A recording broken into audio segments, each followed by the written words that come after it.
Hello everybody. आज मैं लेकर आया हूँ क्लास 8th के स्टूडेंट्स के लिए उनकी टेक्स्ट बुक से interesting chapter glimpses of the past.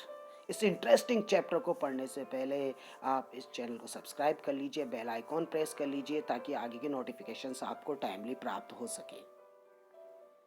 Now start our today's video with the introduction of the chapter Glimpses of the Past। S D Sawant के द्वारा लिखा हुआ chapter glimpses of the past छोटी छोटी झलकियों के रूप में इन्होंने हमें इस चैप्टर के जरिए आज़ादी से जुड़ी हुई कुछ बातों के बारे में इंट्रोड्यूस किया है। It is a picture story. ये एक पिक्चर स्टोरी है। It recalls story of freedom through pictures. ये चैप्टर हमें पिक्चर्स के जरिए उन आज़ादी की छोटी छोटी घटनाओं को हमें बताती है। It also explains the idea that led to the first war of independence in 1857। ये हमें 1857 की उस पहली देश की लड़ाई के बारे में हमें बताता है कि वो कौन सी योजनाएं थी जिनके चलते ये देश की पहली लड़ाई शुरू हुई। It also depicts some of the brave men who not only fought against all the injustice but inspired others to fight with them। ये चैप्टर हमें कुछ बहादुर उन लोगों के बारे में भी बताता है, उन शहीदों के बारे में बताता है जिन्होंने देश के लिए लड़ाई लड़कर अपने प्राण दे दिए, शहीद हो गए, और इसके साथ साथ उनके द्वारा किस प्रकार दूसरों को भी प्रेरित किया ये भी हमें बताया जाता है। ये चैप्टर छोटी छोटी झलकियों में है। तो पहली झलकी है, पहला ग्लिम्स है यहाँ पर द मार्टर्स के बारे में, शहीदों के बारे में। The scene represents a function that took place in Delhi. इसमें ये जो सीन दिया गया है ये उस फंक्शन का है जो दिल्ली में हुआ था after independence. Lata Mangeshkar सैंग patriotic song अब मेरे वतन के लोगों जरा आंख में भर लो पानी, जरा याद करो कुर्बानी जो शहीद हुए हैं उनकी। ये बहुत ही खूबसूरत सा गीत है मेरे वतन के लोगों, ग्रेट सिंगर लता मंगेशकर जी के द्वारा हमारे इंडिपेंडेंट कंट्री के फर्स्ट फंक्शन में पंडित जवाहरलाल नेहरू के सामने गाया गया था। She called upon the Indians to recall with tearful eyes the sacrifices of Indian freedom fighters। इस गीत के जरिए लता मंगेशकर जी ने उन शहीदों को याद करने की बात की जिन्होंने प्राण दे दिए इस देश की आज़ादी के लिए, और उनके सामने बैठे थे Pandit Jawaharlal Nehru. Alongside her Indira Gandhi, Pandit Jawaharlal Nehru and Lal Bahadur Shastri के आल्सो बी सीन। जैसा कि आप देख पा रहे हैं इन पिक्चर्स में कि लता मंगेशकर जी के साइड में जवाहरलाल नेहरू, लाल बहादुर शास्त्री और इंदिरा गांधी भी बैठे हुए हैं। Now move to the second picture, the company's conquest. ये सेकंड पिक्चर हमें जो ईस्ट इंडिया कंपनी भारत में 1757 में आई थी उनकी जीत और उनके द्वारा कैसे अपने आप को यहाँ मजबूती से स्थापित किया गया बताती है। During 18th century the British East India Company was extending its power worldwide. 18th century में ईस्ट इंडिया कंपनी ने, जो ब्रिटिश ईस्ट इंडिया कंपनी थी, उसने अपने आप को पूरी दुनिया में फैला लिया था। The year 1757 bears the mark of being an important year in Indian history। भारतीय इतिहास में 1757 का वो साल सबसे महत्वपूर्ण माना जाता है। The company rule, also known as the company Raj, refers to the rule of British East India Company or parts of the Indian subcontinent। जो कंपनी था, कंपनी ने अपने आप को इतनी मजबूती से स्थापित कर ली थी ब्रिटिश ईस्ट इंडिया कंपनी ने कि उस समय के शासन को कंपनी राज के नाम से जाना गया, और जो इस बात को प्रमाणित करता है कि कैसे उन्होंने भारत में अपने पांव जमा लिए थे सभी हिस्सों में। The East India Company was a private company owned by stockholders. Actually जो ईस्ट इंडिया कंपनी थी ये एक प्राइवेट कंपनी थी जो मर्चेंट्स से भरी थी, यानी व्यापारियों की एक कंपनी थी। जैसा कि अंग्रेज भारत में व्यापार करने के लिए ही आए थे। The East India Company came to India for trade, वो व्यापार के लिए आए थे, but with its superior weapons of diplomacy they extended its power. लेकिन अपनी डिप्लोमेसी के खतरनाक हथियारों के चलते उन्होंने अपनी ताकत को यहाँ बड़ी तेजी से फैला लिया। Indian princess were divided and short sighted. जो इंडियन प्रिंसेस थे वो छोटे छोटे टुकड़ों में बटे हुए थे, और भारतीय राजा तो एक दूसरे से लड़ने से ही बाज नहीं आ रहे थे, और उनकी इसी लड़ाई का फायदा उठाया ब्रिटिशर्स ने। दे sought the help of the English merchants to defeat each other. भारतीय उन छोटे छोटे राजाओं ने ब्रिटिश की हेल्प ले ली, उन इंग्लिश मर्चेंट्स की हेल्प ले ली एक दूसरे को हराने में। और क्या चाहिए था फिर ब्रिटिशर्स को? These rivalries help the company to defeat and subdue Indian prince one by one. उनको मौका मिल गया और एक एक करके वो सभी भारतीय राजाओं को खत्म करने लगे। हेल्प के नाम पर उन्होंने देश में अपना सिक्का जमा लिया। Amongst all the short-sighted Indian rulers, there was one ruler of Mysore, Tipu Sultan, who understood their policy and fought against them till his last moment.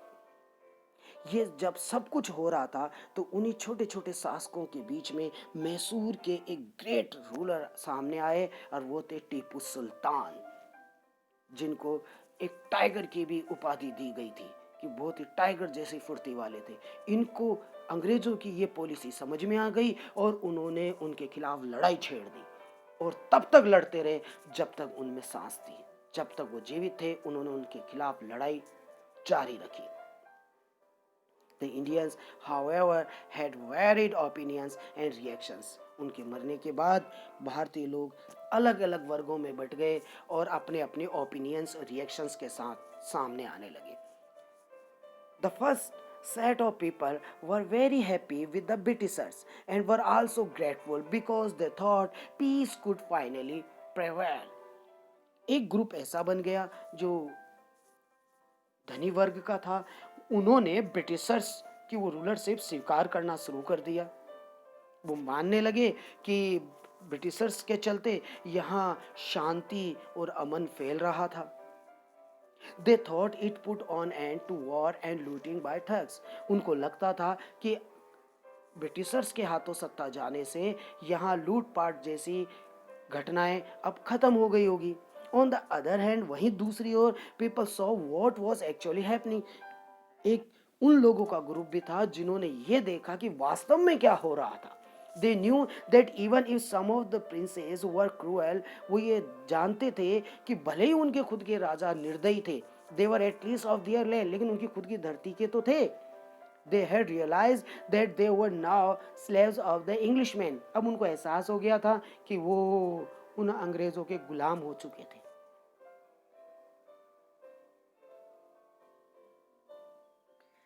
Now look at the third picture.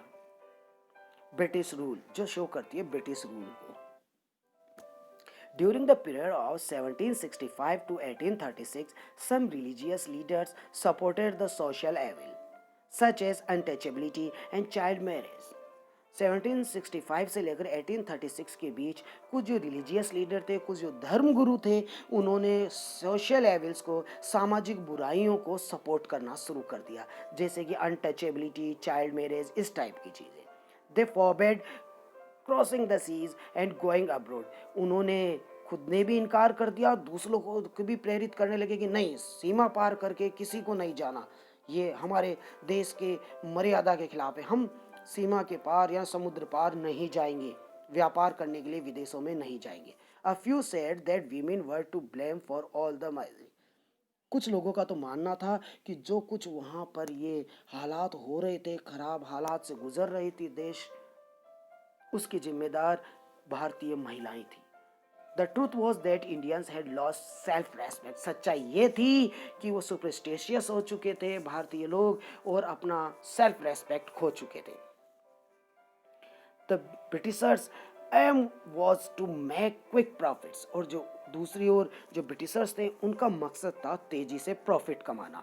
They imposed heavy taxes on the farmer, उन्होंने भारी भरकम tax लाद दिए किसानों के ऊपर।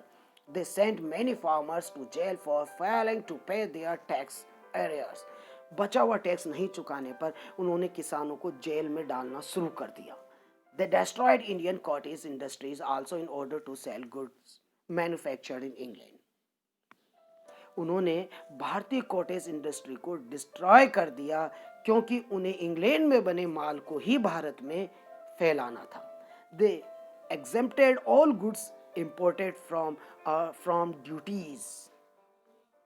उन्होंने जो वहाँ बाहर से जितना भी माल इंपोर्ट किया उस पर से टैक्सेस वगैरह हटा दिए।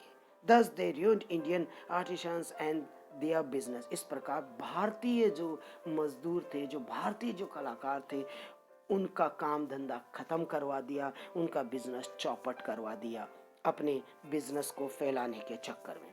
उसी दौरान एक व्यक्ति सामने आए, बहुत बड़े विचारक के रूप में, और जिनके बारे में हमें यहाँ फोर्थ पिक्चर में बताया जा रहा है, और वो हैं राम मोहन राय। राजा राम मोहन राय के नाम से हम इन्हें जानते हैं। The East India Company's law began to cripple Indian industries. उधर धीरे धीरे ईस्ट इंडिया कंपनी के कानून ऐसे आते जा रहे थे जिन्होंने भारतीय इंडस्ट्रीज को नष्ट करना शुरू कर दिया था। Raja Ram Mohan Roy, a well educated man from Bengal. उसी दौरान राजा राम मोहन राय सामने आते हैं, जो बहुत ही एजुकेटेड बंगाल से आए हुए एक व्यक्ति थे। He was one of the first to realize that there was something wrong with our countrymen.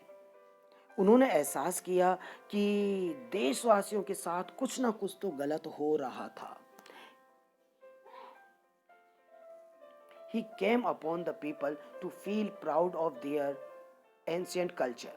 उन्होंने भारतीय लोगों के पास आकर उनको बुलाया, He called upon, उन्होंने उनको बुलाया और कहा उनके पास जाकर कि आप हमारे भारतीय उस संस्कृति पर गर्व करना सीखिए, आप भारतीय संस्कृति को भूलिए मत, एकजुट रहिए, get the society read of silly superstitious, और इस समाज को ये छोटी छोटी उन अंधविश्वास जैसी बातों से दूर रखिए।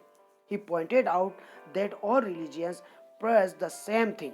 उन्होंने ये भी बताया कि सभी धर्म एक हैं, हर धर्म हमें एक ही बात सिखाता है, धर्म के नाम पर अपने आप को मत बांटो। He understood the importance of science and modern knowledge. वो विज्ञान और मॉडर्न नॉलेज के बीच अच्छे से तालमेल समझते थे, यानी वो समझते थे कि विज्ञान की डिमांड क्या है आज और आधुनिक नॉलेज क्या कहती है। He started newspapers but the British stopped them in 1823. उन्होंने अपना एक न्यूज़पेपर शुरू कर दिया जिसके जरिए वो लोगों को इंस्पायर कर सके। 1823 में he crossed the seas and went to England to see what made the British so powerful. जब उन्होंने देखा कि यार इतनी आसानी से जो ब्रिटिशर्स है वो इतने पावरफुल कैसे बन गए, ये जानने के लिए वो इंग्लैंड गए। He then adopted the middle path. उन्होंने फिर वहाँ जो कुछ देखा उसके चलते उन्होंने बीच का रास्ता अपनाया। He agreed to accept the British as ruler. उन्होंने ये बात स्वीकार कर ली कि हम ब्रिटिशर्स को अपना रूलर मान लेते हैं, but they must remember the responsibilities of rulers. लेकिन उन्हें एक रूलर्स की क्या रेस्पॉन्सिबिलिटीज होती है इस बात का पता होना चाहिए, उनको अपनी जिम्मेदारियों का एहसास होना चाहिए कि जनता के प्रति रूलर का क्या उत्तरदायित्व होता है। अगर वो इस उत्तरदायित्व को निभाते हैं तो हमें उनकी सत्ता कबूल है।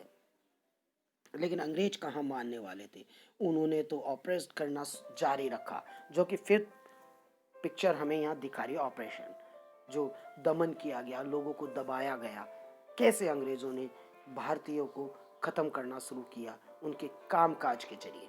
The Britishers continued to find new ways to bring misery and suffering to Indians. For instance, they passed unfair regulations that kept them at an advantage, like the Regulation 3rd in 1818, under which an Indian could be jailed without a proper trial in court.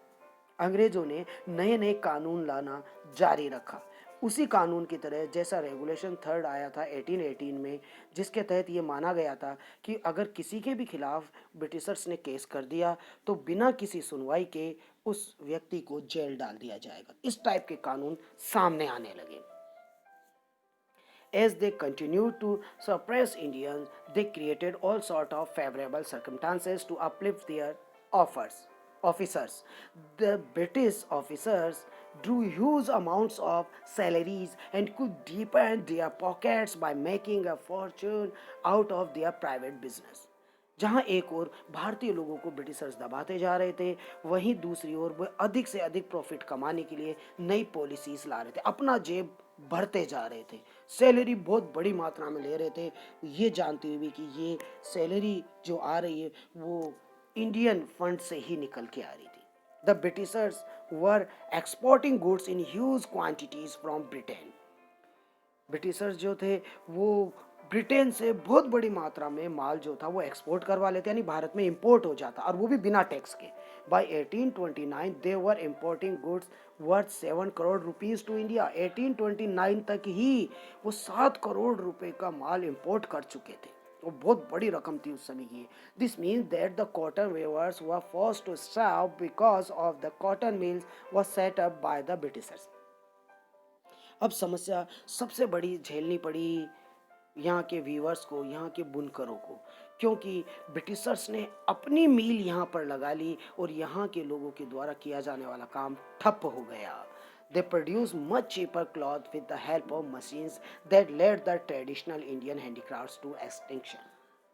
Britishers ने machine के जरिए बहुत ही सस्ता कपड़ा निकालना शुरू कर दिया, जिसके चलते भारतीय इंडस्ट्री जो थी वो खत्म हो गई।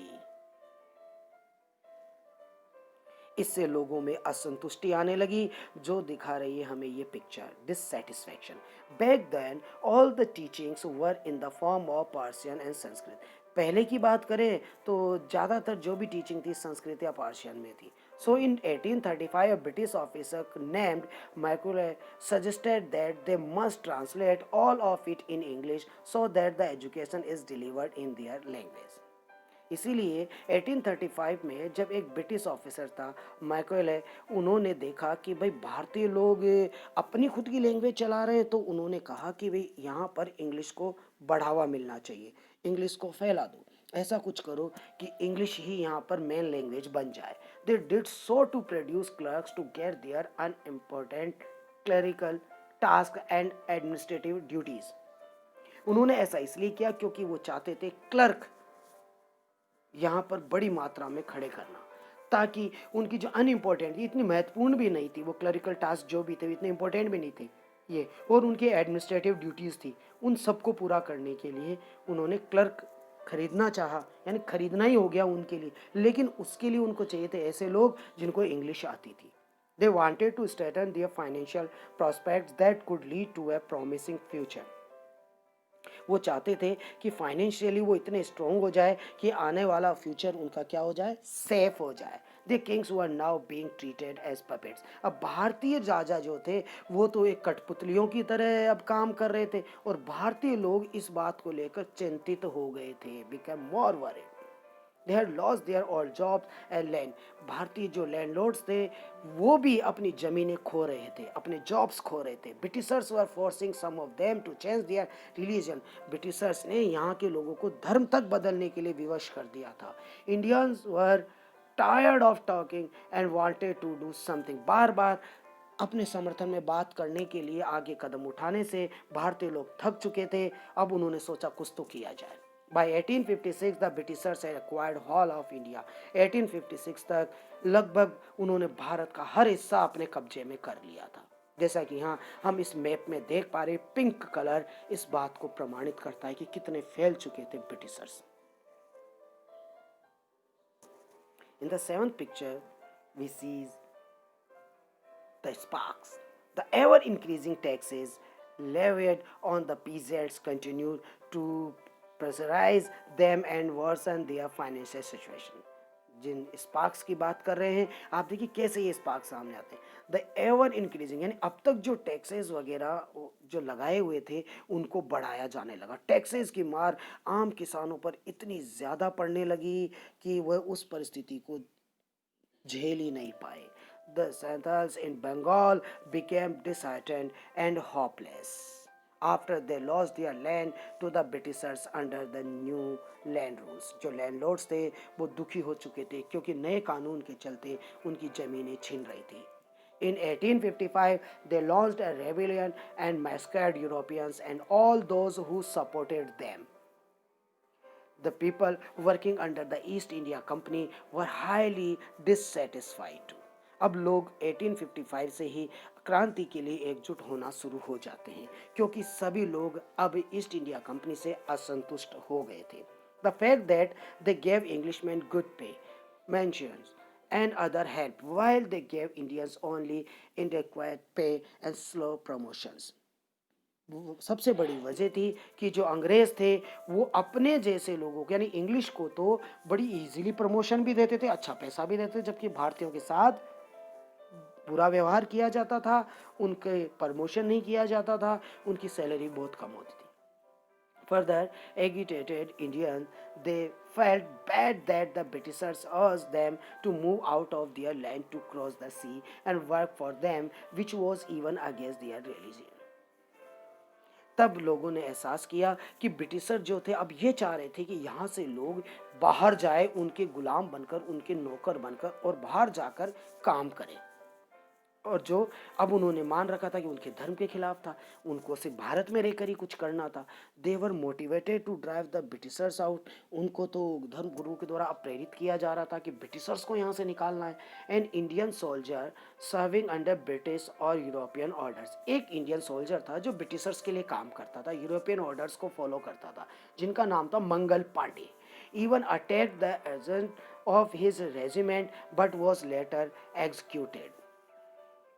यहाँ तक कि उन्होंने खुद की ही रेजिमेंट पर अटैक भी किया था, लेकिन बाद में उन्हें पकड़ लिया गया, क्योंकि अब वो सबके सामने आ गए थे। भाई उन्होंने क्या किया, जब देखा कि अंग्रेज बुरा कर रहे तो अपनी रेजिमेंट पे अटैक किया, जिससे उनको पकड़कर उनको एग्जीक्यूट कर दिया गया, उनको फांसी पर लटका दिया गया। Around thousands of other sepoys like Mangal Pandey took violent action against the British but were only robbed of their uniform in turn to make the sepoys feel humiliated। जैसे ही मंगल पांडे को फांसी हुई, उसके बाद दूसरे जो सेपॉइज थे जिनको कि जहाज के जरिए बाहर काम करने के लिए भेजा जाता था एज ए स्लेव, अब वो विरोध में आ गए, क्योंकि यहाँ मानवता की हत्या हो रही थी। Some of the Englishmen even began to understand how Indians thought। अब धीरे धीरे इंग्लिशमैन भी समझने लगे थे कि भारतीय लोग क्या सोचते हैं, कैसे समझते हैं इन परिस्थितियों को, how their mind works and their customs. वो समझने लगे थे कि भारतीय लोगों का दिल दिमाग कैसे काम करता है, उन किन रीति रिवाजों के चलते भारतीय लोग यहाँ पर रह रहे हैं। They told Brahmin soldiers that the bullet they were suppose to bite is covered with grease made of cow and pig fat. अब उन्होंने ये कहना शुरू कर दिया कि जो गोलियां वो यूज कर रहे हैं, ब्राह्मणों को ये बताना शुरू कर दिया जो गोलियां यूज की जा रही थी वो किससे कवर थी, ग्रीस से, जो किसकी बनी थी, काउ और पिग के फैट से बनी थी, जिसको अपन चर्बी भी कहते हैं, उसकी बनी थी। Next chapatis were being sent to each home in every village, conveying that their service could be required to fight the Englishmen। People agreed। Lotus flower were circulated among the Indian soldiers। उसी दौरान भारतीय लोगों ने, यानी ताकि किसी को पता भी ना चले, एक ऐसी स्कीम लॉन्च कर ली जिसके चलते वो सबको एकजुट कर रहे थे अंग्रेजों के खिलाफ। जब देखा कि ये तो यहाँ तो हमारे धर्म की हत्या हो रही है, तो उन्होंने एक दूसरे को चपाती और लोटस कमल का फूल भेजना शुरू किया, जो इस बात का प्रतीक था कि आपको बुलाया गया है इस लड़ाई के लिए, एकजुट हो जाइए और आ जाइए अपने भाइयों के साथ इस देश की आज़ादी के लिए लड़ाई लड़ने के लिए। The nation stood against them with the support of the masses in the form of shelter and other help to the patriots। और पूरा देश अब धीरे धीरे क्या होने लगा, एकजुट होने लगा, अंग्रेजों के खिलाफ जुटने लगा। और अब बात आ गई उस क्रांति की, रेवोल्ट 1857 की।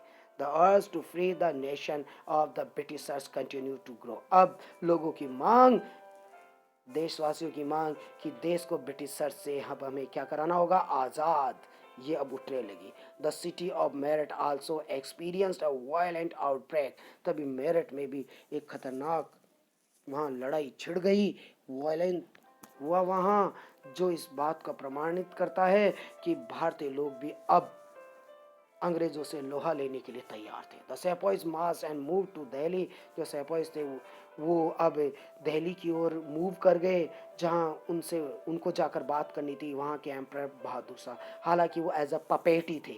The revolt continued to spread and grow. अब ये क्रांति फैलने लगी और बढ़ने लगी। They even got the support of the landlords. अब भारतीय उन लीडर्स को लैंडलॉर्ड्स का भी सपोर्ट मिलने लगा, जिन्होंने अपनी ज़मीनें खो दी थी उन नए रूल्स के चलते। People were angry and wanted to fight the Britishers. अब लोग इतने क्रोधित थे कि वो लड़ना चाहते थे अंग्रेजों के खिलाफ। The fight for freedom start हो जाती है। जो ये पिक्चर हमें लास्ट पिक्चर बताती है 1857 की। Many farmer rulers were bitter too because the Englishmen had taken control of their kingdoms। जो बहुत सारे जो फार्मर्स थे, जो फार्मर रूलर्स वो अंग्रेज़ों से अब नाराज़ हो चुके थे, क्योंकि उनको लगा कि भाई उनकी सत्ता भी अब जा रही है, वो सिर्फ पपेट बन के रह गए। तो वो भी अब अपने उस किंगडम को वापस पाना चाहते थे। Leaders like Maulvi Ahmadullah of Faridabad motivated people to free the country. Maulvi Ahmadullah ने भी लोगों को मोटिवेट किया कि इस देश के लिए आगे एकजुट हो जाइए, उन अंग्रेज़ों से इसे मुक्त कराने के लिए। Former rulers like Begum Hazrat Mahal of Lucknow joint them. Begum Hazrat Mahal भी लखनऊ से आकर उनको ज्वाइन कर लेती है। Because her kingdom had been taken by the British, क्योंकि उनका किंगडम भी ब्रिटिश ने ले लिया था। Thereby strengthening their power, और इस प्रकार भारतीय दल की भी ताकत बढ़ने लगी थी। और entire north India came together in large numbers to fight pitched battle against the Britisher. अब पूरा का पूरा देश अब एकजुट हो गया था, पूरा नॉर्थ इंडिया एकजुट हो गया था लड़ाई को आगे बढ़ाने के लिए ब्रिटिशर्स के खिलाफ। In the light of this, और इस क्रांति की उजाले में अजीमुल्ला खान एक्सप्रेस इस थॉट्स, उन्होंने अपने विचारों को सामने रखा कि तात्या टोपे के सामने रखा that they should have Peshwa Nana Sahib as their leader in this war of independence against the English, कि अंग्रेजों के खिलाफ इस लड़ाई में उन्हें नाना साहेब को अपना लीडर चुन लेना चाहिए। In this revolt against the British के खिलाफ लड़ाई में 8-year-old कुंवर सिंह ऑफ बिहार के कुंवर सिंह जी वो मारे गए। Hit by a bullet in the wrist, उनकी कलाई में गोली लग गई। Which he dedicated to mother Ganga as an offering, और उन्होंने माँ गंगा को वो ऑफर कर दिया। देखिए कि ना, लो माँ, ये हमारी तरफ से अंतिम भेंट आपको। और लड़ाई आगे बढ़ी, और हमारे देश की ये वीर योद्धा लड़ते लड़ते वीर गति को भी प्राप्त हुए। लेकिन उसका रिजल्ट कई सालों बाद 1947 में देखने को मिला, जब हमारा देश आज़ाद हो गया। So hope you have understood. So let's stop our today's video. Thank you.